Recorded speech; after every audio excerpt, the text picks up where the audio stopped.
Welcome to SuperTalk Outdoors, where every single Monday at lunchtime we celebrate the world-class outdoors of the state of Mississippi because, like I like to say every week, this is the capital of the outdoors in America.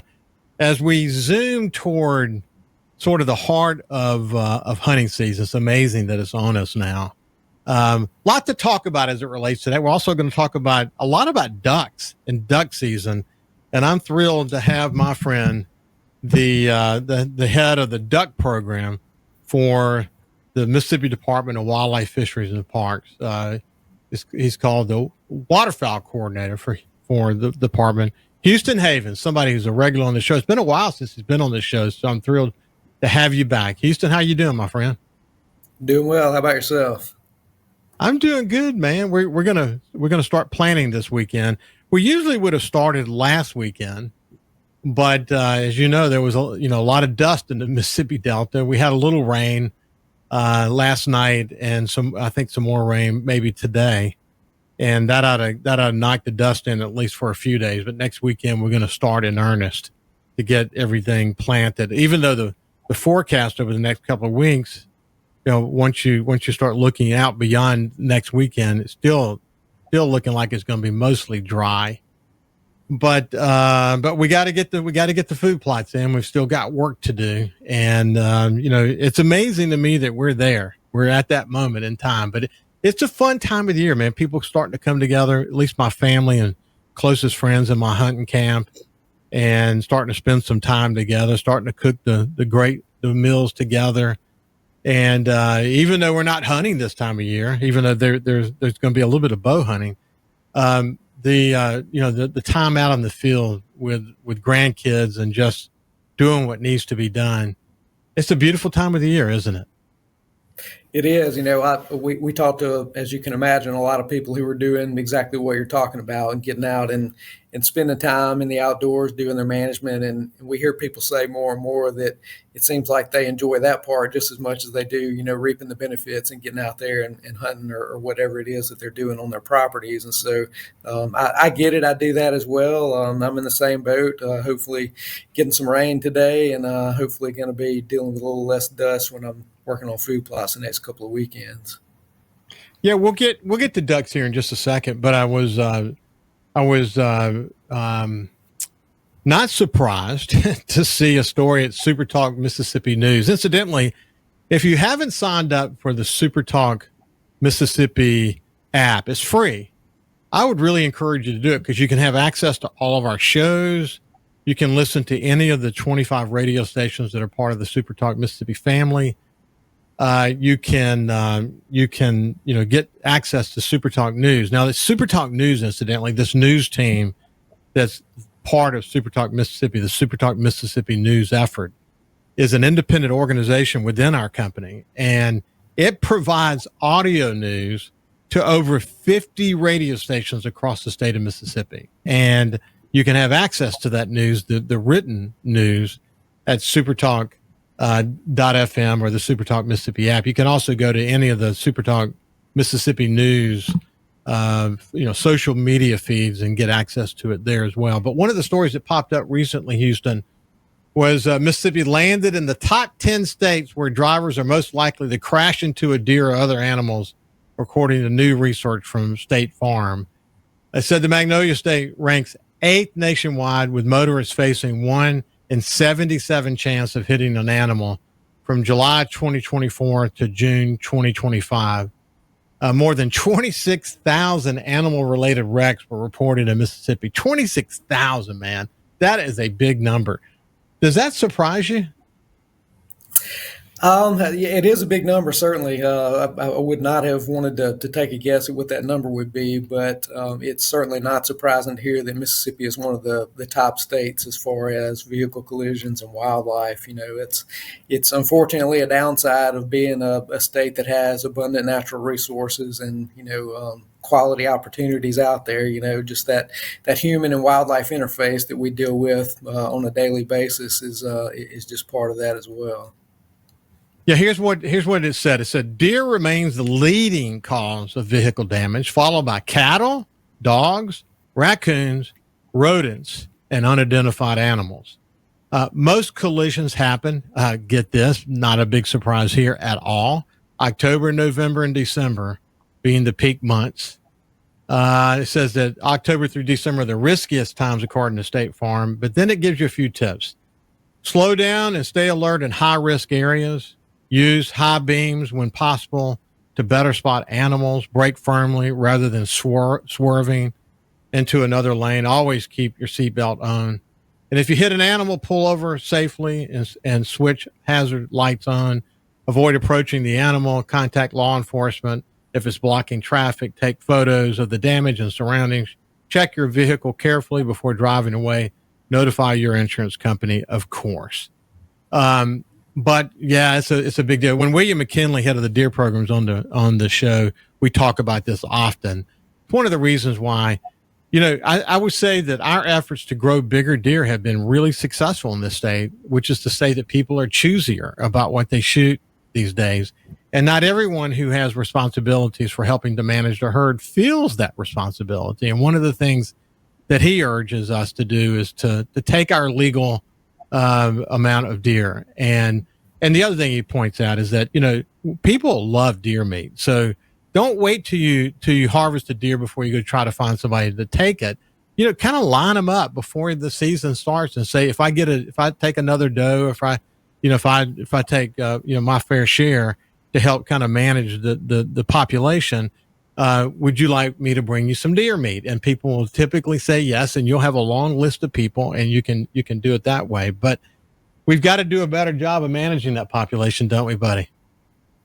That's right. Harvest is the name of the game when we're talking about deer management, whether it's, for population control or even, like you're talking about, the people who want to shoot quality individuals, for white-tailed deer.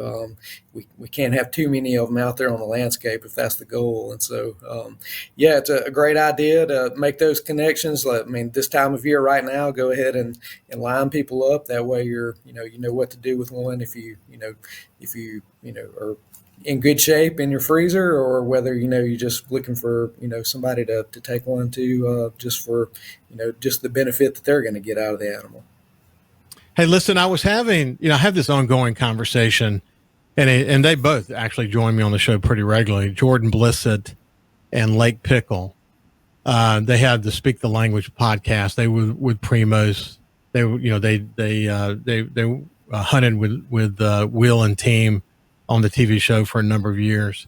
And more recently, Lake Pickle has a terrific podcast on the Meat Eater podcast. And Meat Eater's got this very diverse range of podcasts. So people, if you haven't been to their website, I really encourage you to go. In fact, they just recently did one in the past couple of months on CWD, which is really, really good. I would really encourage going to see that. In fact, we'll post that at the SuperTalk Outdoors Facebook page, because it's a really, really good, honest look at chronic wasting disease. But I was listening to one of the podcasts on there recently with Jeff Foxworthy, the comedian Jeff Foxworthy. It was really good. Talked about, Jeff it tells his whole story about how he came to be successful and, his whole path and so on. And it intermingles his love of hunting.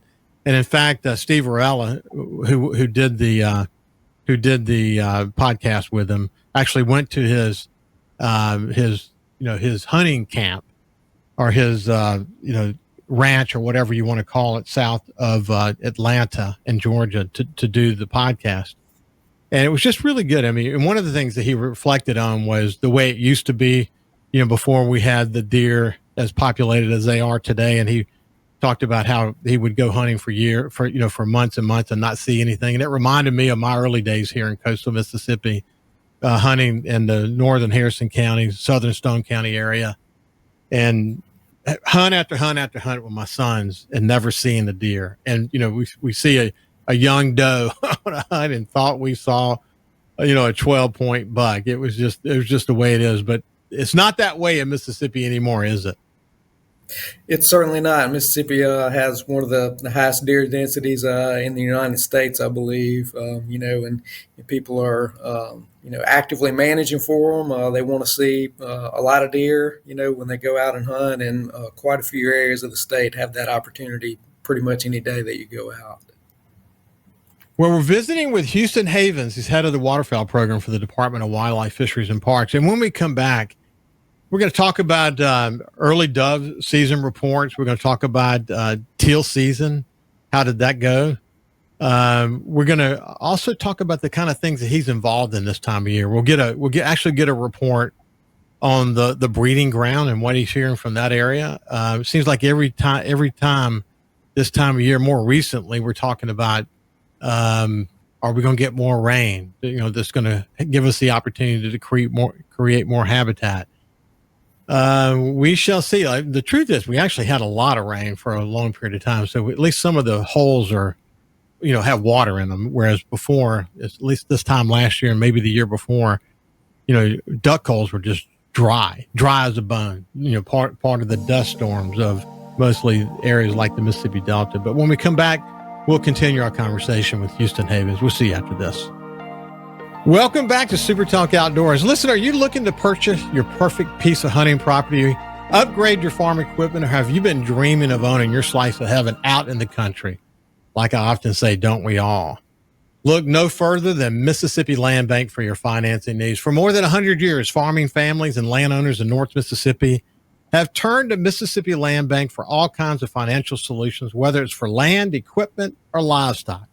For more information, visit mslandbank.com or go by and see one of their friendly staff at any of their offices. We're thrilled to have Mississippi Land Bank as a sponsor of SuperTalk Outdoors. Now let's move back over to my friend Houston Haven, who's head of the waterfowl program for the Mississippi Department of Wildlife, Fisheries, and Parks, and really just a good friend. He's someone I really enjoyed checking in with. He hadn't been on the show in a while, so I'm looking forward to staying connected. And we're going to talk about a long list of things that I mentioned before we went to break. But just before we go any further, Houston, for people who have not heard us talk before, let's kind of remind them what you do, what you're responsible for. Yeah, so we have statewide responsibilities working with wetland habitat primarily and waterfowl populations. And so certainly varies by the time of year, but during the spring and summer would be what I would consider our busiest time period when we're getting out looking at private properties and, of course, public managed properties, conducting wetland management activities, giving advice to private landowners is a really big portion of the job that we really enjoy doing, just getting out and connecting and seeing these different privately managed properties. Mississippi is majority owned by private landowners, and so we certainly have to work with private landowners to be able to move the needle for wildlife conservation in a state like ours. And so we get a lot of enjoyment about that or from that part of it. And then moving on toward, this year we're getting things ready for the hunting season on public lands, doing last minute preparations before we start to put water on wetland areas. We'll be, as you mentioned earlier, it's kind of gotten dry here lately, so we'll be pumping quite a bit of water, hopefully going to catch some rain relief as well on those areas. And then when ducks start to show up, moving through the season, we'll be interacting with waterfowl hunters on public lands, and we'll be doing aerial waterfowl surveys, just trying to keep tabs on the number of birds that are moving into the state and where they're settling in, where they're distributed. So those are just kind of some highlights of what a waterfowl biologist does in Mississippi. So Houston, do you have a team of people who work with you? There's two of us. Darren Hardesty also works with me. He's out of Cleveland, Mississippi. And so we, people ask where our office is, and we have a headquarters here in Jackson, but we tell people we work out of our trucks most of the time. And that certainly seems to be the case. That's good stuff. Okay, we're going to come back to duck season here in just a second. What's the early reports on the dove season? So dove season seemed like it started pretty slowly, opening weekend. Now, with that, there's always going to be people who did really well. There's going to be some bright spots here and there, but it seemed like the better reports that we heard from the opening weekend or first week of the season really were actually in southern Mississippi. But moving into the second weekend and then throughout the rest of the month of September, it seemed like things picked up generally statewide. Mississippi is a state where most of our dove hunting activity occurs within those first 2 weekends. So I know there's not really a lot of people who are staying after them throughout that first season. But just a reminder to people that we do have 2 more season segments of the dove season coming up later in the year. And so we expect those numbers to continue to build. And there's a lot of other outdoor activities going on those times of year, but a lot of good opportunities still ahead for Mississippi dove hunters. Hey, listen, one of the things I missed the couple of dove hunts that I would have normally been on for a host of reasons. But the thing I always think about when I think about dove season is usually it's hot. That's the one thing that hits me is it's hot. And my son Jordan went out during the kind of in the same time frame, went out for the velvet bow season. And he says he doesn't remember it being ever that hot. I mean, he said, look, he had all kinds of protection from mosquitoes, but at one point he said he looked down at his hand and there were 5 mosquitoes on his hand. He said it was literally the apocalypse from a mosquito point of view. And of course, what that tells you is that whereas as you and I have discussed, this time last year and the year before, we had a lot of dry holes. I mean, places that normally were holding water weren't holding any water. Well, this year we had a sufficient amount of rain, at least so that those lakes and ponds and, other tributaries in our hunting areas have water in them. And so that meant there were going to be a healthy dose of mosquitoes for sure. But do you remember it being this hot? I mean, it seemed like it's been hotter longer this year than ever. Yeah, it's every year is different for sure. The old saying is, if you don't like the weather in Mississippi, just wait a little bit and it'll change. And that certainly seems to be the case even from year to year. Thinking back to the spring, we had spring and early summer had quite a bit of rain, and we actually, things felt pretty good. I remember, all throughout turkey season, it felt like, there weren't just those extremely hot days, but there again, things can change quickly. Things do seem like they've turned off, hotter and drier here lately throughout the month of September. And talking about the water levels, it's just what you said. Wetland areas, things like breaks and areas, lakes and ponds are not as low as they have been this time of year, the past couple of years. But if you're to just go walking around in upland areas or, upland hardwoods like I was in, trying to squirrel hunt this past weekend, it's really dry in those areas. So it's kind of just depends on where your perspective is. But, moving into the early fall, into the duck season, we're in a little bit better shape as far as being able to maintain some moisture and hopefully bring up those wetland levels with some rain that hopefully is going to come pretty soon. So what's the report telling you about the teal season?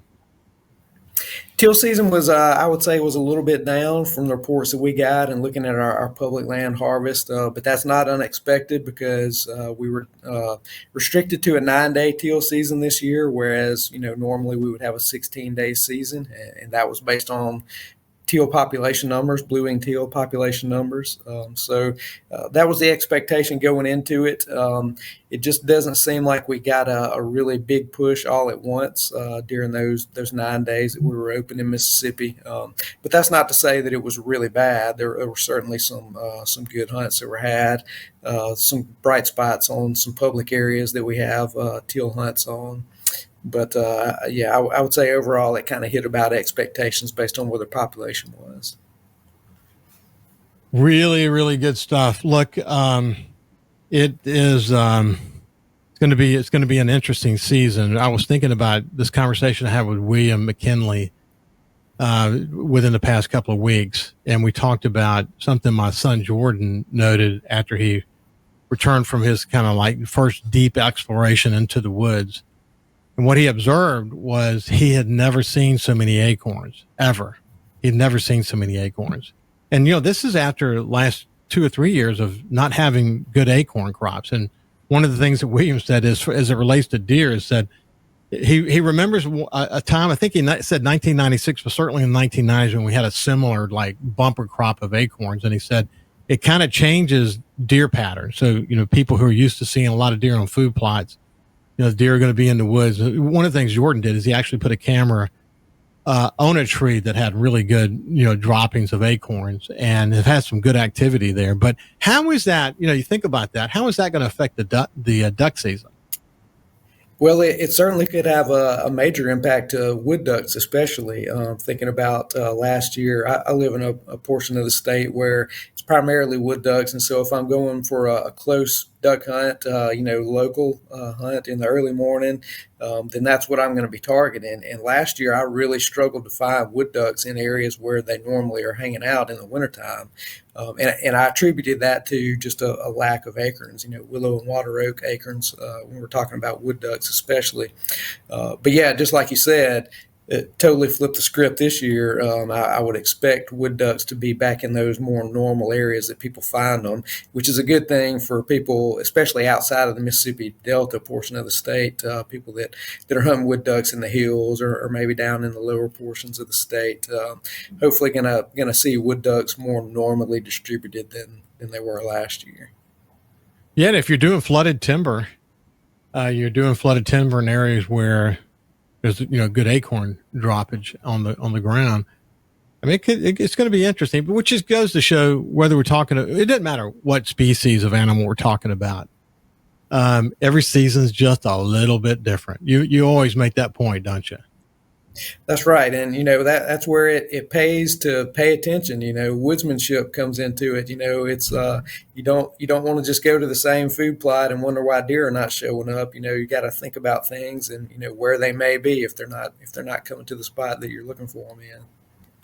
Yeah, really, really good stuff. Hey, when we come back on the other side, we're going to continue our conversation. We're going to dive into waterfowl. Remind you that there's a lot of great stuff going on public land. Private land, but there's some amazing stuff happening as it relates to public land, which has become really, really popular over the years, which have required draw hunts. And we're going to remind you of all of that. We'll see you after this break with more from Houston Havens from the waterfowl program from the department. We'll see you after this. Welcome back to SuperTalk Outdoors. We're visiting with Houston Havens from the waterfowl program at the Mississippi Department of Wildlife, Fisheries, and Parks. He's regular on this show and somebody I really enjoy spending time with.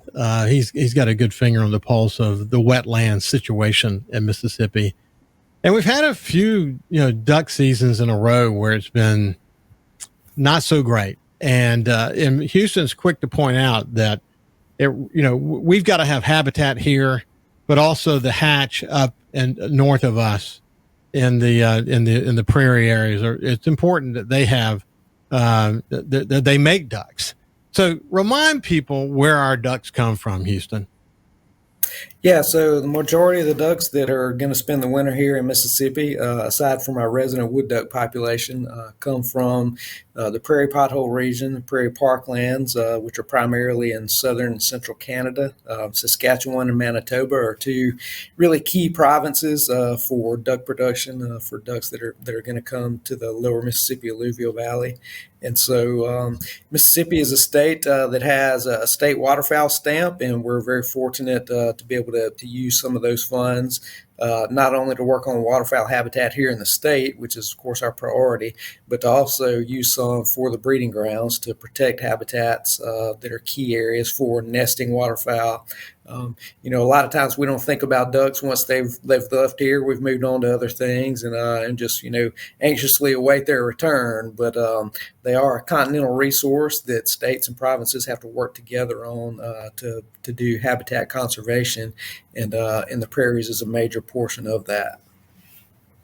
Yeah, just as a side note, it's been important actually. This thing we fought so hard for over a couple of years, now into year 3, maybe going into year 4 now, the Outdoor Stewardship Trust Fund, using those dollars, finding other matching funds to go with it to be able to do things that enhance our enjoyment of the outdoors. And we've been able to use some of those funds to help us with duck habitat and duck projects.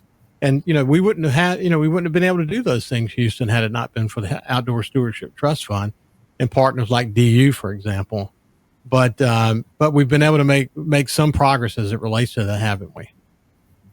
That's right. Not only, making improvements to those areas, but just the general operation and maintenance for infrastructure is really expensive, and so being able to keep up with those things, keeping tabs on things that need to be replaced before they fail, is a major portion of what our WMA staff is tasked with doing, on a daily basis. Yeah, Outdoor Stewardship Trust Fund has been a great source of funding, just like you said, working with the state agency and with other partners to do some of those projects. Places like Mahana WMA and Howard Miller, even Pearl River WMA here more closely in the Jackson area, working on some major projects there to be able to keep those places up and running and to make them better for ducks and duck hunters. Hey, what's really neat is I think this is great about Mississippi, and we make this point often, that there probably is no place in the state where you can go and not be just a very short distance around some type of public ground where you can enjoy the outdoors. I mean, it's a beautiful thing. It's something easy to take for granted. When duck season comes, what's really good about what the Department of Wildlife, Fisheries, and Parks is doing, partially coordinated by Houston and the folks at the wildlife management areas, is they are doing everything in their power to maximize certain wildlife management areas for duck hunting. And as you heard him mention about the potential of pumping water, but there's a lot that they're doing. And what's happened is they've gotten so good at it over the years that when there may not be ducks in other areas, there may be ducks at the wildlife management areas because they've been so focused on it. I guess there's some memory in the ducks, and there's also the efforts paying off. But give people a sense of what you're doing to increase the duck hunting enjoyment as part of the outdoor offerings for the Department of Wildlife, Fisheries, and Parks. Sure. So we're constantly evaluating things like infrastructure. We had a couple of areas the last couple of years where just looking at water coverage. So we, take a drone out, for example, when we're at what we would consider to be full pool, and evaluate the area, find some high spots and places where maybe we could do a little bit of dirt moving to get better coverage on that area, not only for ducks, but for duck hunters. And that's a major portion of what we do. Is we're trying to, of course, attract ducks, we're trying to hold ducks, but we're also trying to make them available for duck hunters. And so we have a wide variety of hunt systems on our WMAs as well, from areas that are just open when duck season is open. People can go there and kind of freelance as they want. And then we have more restricted areas where we do draw hunts. So people apply. Those applications are actually open right now until October 15th. So people can go online and apply for waterfowl areas. If they get selected, then they get a particular area and a particular unit on that area for a certain day. So they know that they can show up. That's going to be their spot, and people are not going to be necessarily having conflicts on those areas. And so we try to manage for a diversity of opportunities there, where we have, of course, the more controlled environment that's hopefully going to be a little more quality experience, and then we also see that people that are just getting into duck hunting, which can be a little bit intimidating to do, those people enjoy coming to those draw hunts just because it is more of a controlled environment. And so they're able to kind of see what it's all about without having to, know exactly where to go and to beat somebody there to a spot on public land. It can be wild and woolly if you didn't have the draw hunts. I mean, it can be some of the duck boats they're making now are so fast, and they can get so congregated, and when the gun goes off and they take off, it can be downright dangerous, and it is definitely intimidating for anyone who's not used to that. So the draw hunts is an effort to try to manage that to some extent.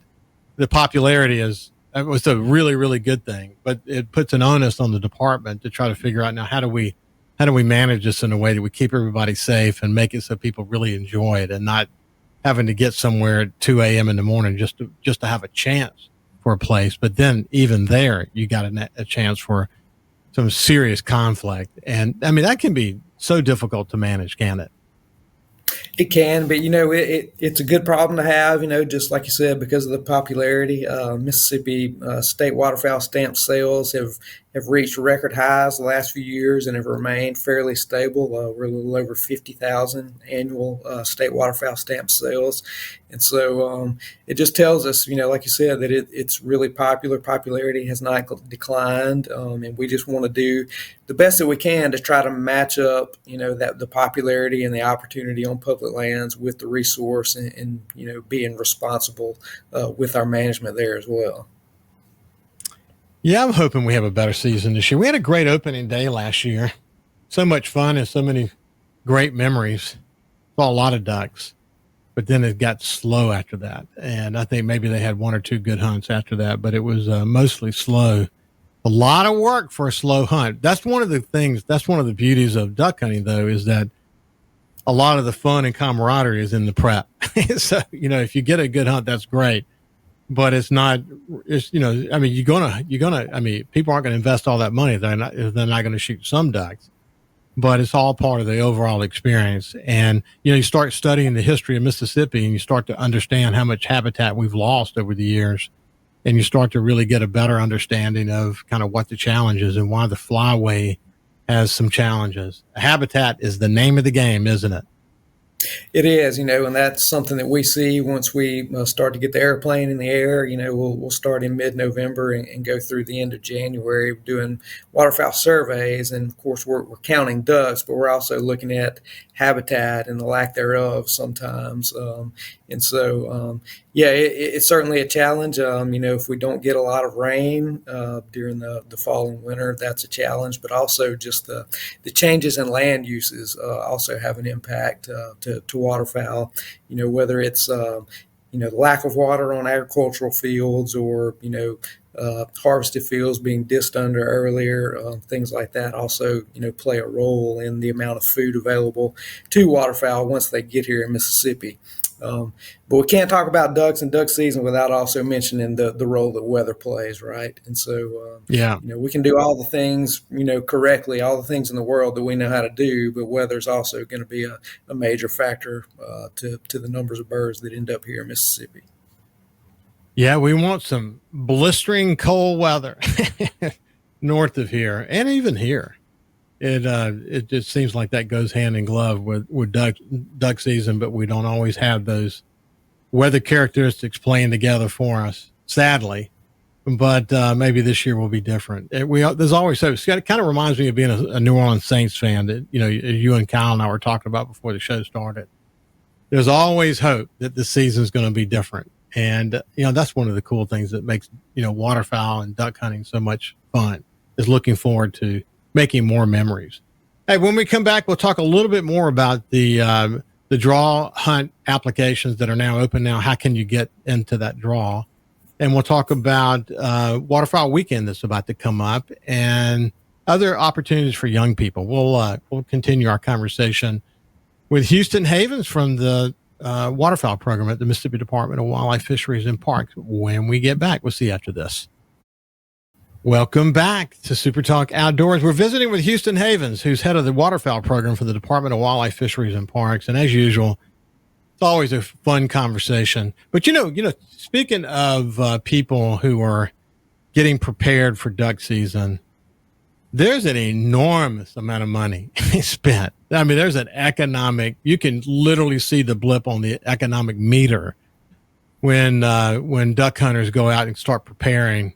Many of them are preparing year round. Maybe it's new water structures or whatever they do.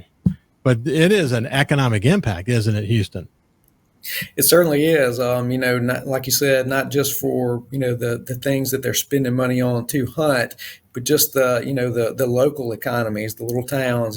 Think about Mississippi Delta, and you drive around during duck season on a Saturday in the Mississippi Delta, and you can tell where the good places to eat are by the number of trucks there, right? And so, that's certainly a major boom to those local communities, is just having those people that are hanging around and spending money on food and gas, other things as well. It makes me think where I actually saw you once up at ACES, up at the top of the hill on 430, coming out of the Mississippi Delta up into the hills on your way to Blackhawk. make one of the better hamburgers in that region. But that store can go from being really slow to being packed for most of the deer and duck season. And again, that's where people like you and I might bump into each other. You would never think about that even being a possibility. But yeah, I mean, the way it helps these small towns and small stores like ACES is, I can't overstate how important that is. And by the way, shout out to my friends at ACES.